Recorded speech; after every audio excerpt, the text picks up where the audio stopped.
안녕하세요. 고민 아침마입니다. 저에게 대출 문의를 주시는 분들 중에 간혹 가다가 이런 분들이 계세요. 내가 오늘 당장 뭐 대출이 필요한 건 아니다. 다만 내가 몇 달 정도 후에 이용할 건데 과연 그동안 신용관리를 어떻게 해놓는 것이 가장 좋겠느냐라고 물어보시는 분들이 계십니다.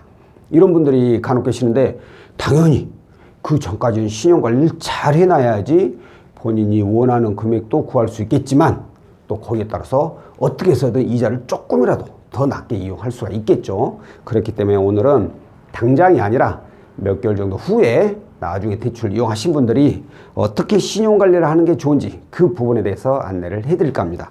일단은 이분들의 경우 대부분 부류가 두 부류로 나눠집니다. 그게 뭐냐면 기대출이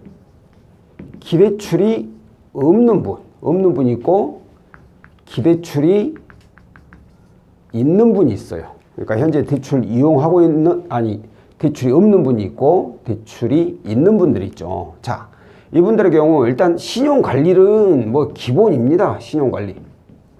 제가 신용관리하는 방법에 대해서 몇 번이고 말씀을 드렸는데 다시 한번 얘기 드리자면 대출 안 받기. 이건 뭐 어차피 지금 받을 일이 아니니까 이건 뭐 당연히 안 되고, 카드론이나 현금 서비스 이용 안 하기. 이런 분들이 계세요. 간혹가다 카드론 내가 대출은 몇 달 후에 받을 건데 이번 달 아니면 다음 달에 당장 뭐 소액 조금 필요해. 뭐 금방 갚을 거야. 그런 생각으로 현금 서비스 뚝딱 이용하시는 분들이 있어요. 당연히 갚으면 신용 점수는 올라요. 하지만 문제는 이게 이전 신용 점수로 그냥 그대로 올라가진 않아요. 일부분 좀 올라갔다가 또 나는 시간이 또 지나야지 조금씩 올라가게 돼요. 특히나 또 현금 서비스 이용했다는 이력이 또 나게 되잖아요. 그렇기 때문에 그냥 이용을 안 하는 게 최고입니다. 그리고 또 하나가 대출 조회 안 하기. 여기는 특히 어플이죠. 어플 통해서 조회하신 분들이 계세요. 대출 있든 없든 상관없어요. 보면은 그냥 만약에 없는 분들, 신용 좋으신 분들은 어떤 생각으로 조회를 하냐면 내가 자격도 좋은데 과연 나 같은 경우에는 얼마나 대출이 나올까. 대출이 필요한 것도 아닌데 그냥 알아보는 거예요. 그냥 눌러보는 거예요. 신용 점수는 안 떨어지니까. 하지만 이로 인해서 어마어마한 금융사에서 조회가 들어가면서 과다조회가 걸려요. 과다조회.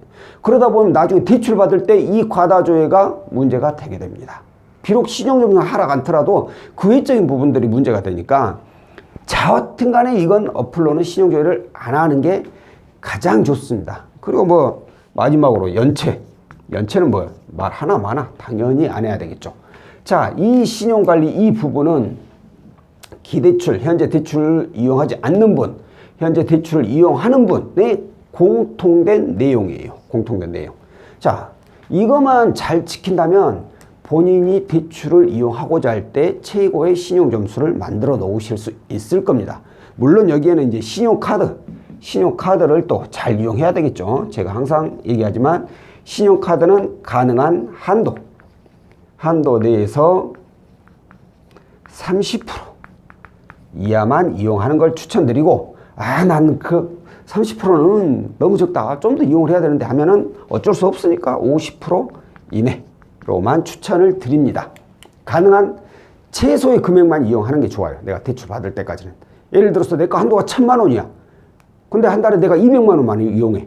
그러면 한도 내에서 30% 이하잖아요. 그러니까 나는 충분해. 이 정도면 됐어. 라고 생각하지 말고 200 이용하신다면 뭐 100만 원, 50만 원, 30만 원 이렇게 줄이시라고. 아예 이용 안 하는 건 안 되고 그때까지만은 최소한으로 이용하는 것이 신용에 도움이 된다라는 거죠. 자, 그러면 여기까지 기대출 없는 분들도 다 동의를 하다고 했죠. 자, 기대출 있는 분들, 이제 이분들이 해야 될 게 많죠.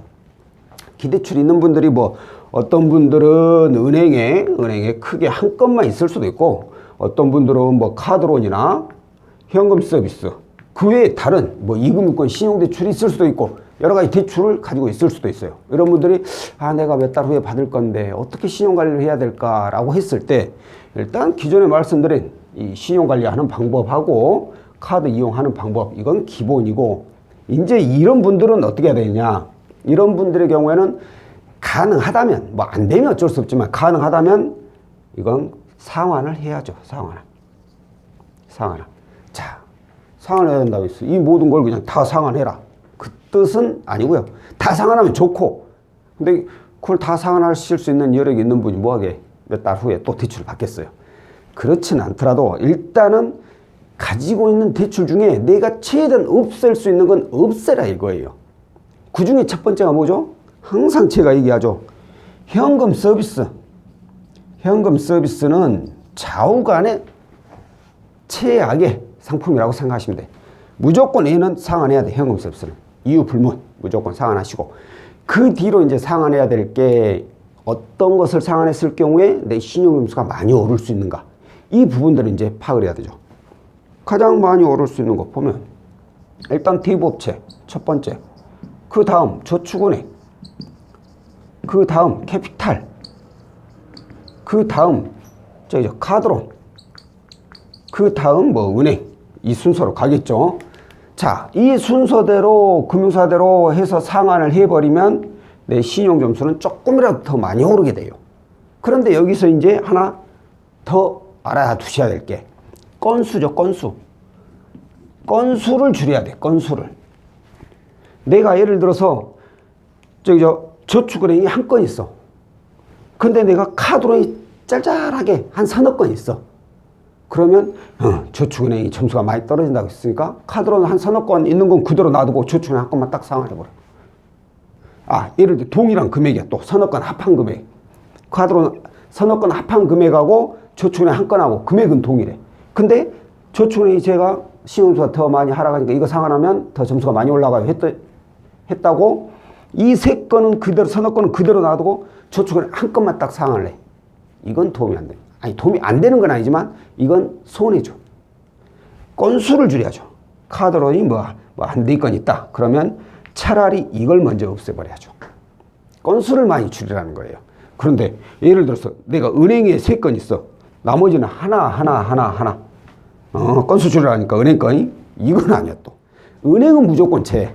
은행은 무조건 건수 상관없이 무조건 제외하고 그 외의 거, 이금융권이나 대부업체 얘네들 건 먼저 상환을 해야 된다는 거고 가능한 건수를 많이 줄일 수 있는 방법적으로 상환을 해야지 신용에 훨씬 더 도움이 되는 것이고 또한 상환을 하더라도 내가 상환할 돈은 가지고 있어. 근데 내가 다음 달에 조금 쓸 일이 있을 수도 있는데 라고 하면서 어차피 내가 3개월 뒤에 대출 받을 거니까 일단 가지고 있자. 상환하지 말고. 그래가지고 3개월 뒤에 대출 받을 때 받기 전에 상환을 해버리자. 이거 하고 그래 내가 일단 돈이 있으니까 이런 거 가지고 먼저 상환을 해버리자 하고 3개월 뒤에 대출 받는 거하고 이건 또 틀려요. 또 최근 상환 이력이라는 게 있어. 그렇기 때문에 가능한 내가 여유자금이 있어가지고 대출금을 상환을 했다. 그럼 상환하고 나서 또 3개월 뒤에 신청을 하는 것이 더 도움이 된다는 거예요. 그러니까 무조건 내가 그때 받을 때 그 전에 얼른 상환하고 점수 오르니까 그때 받아야지.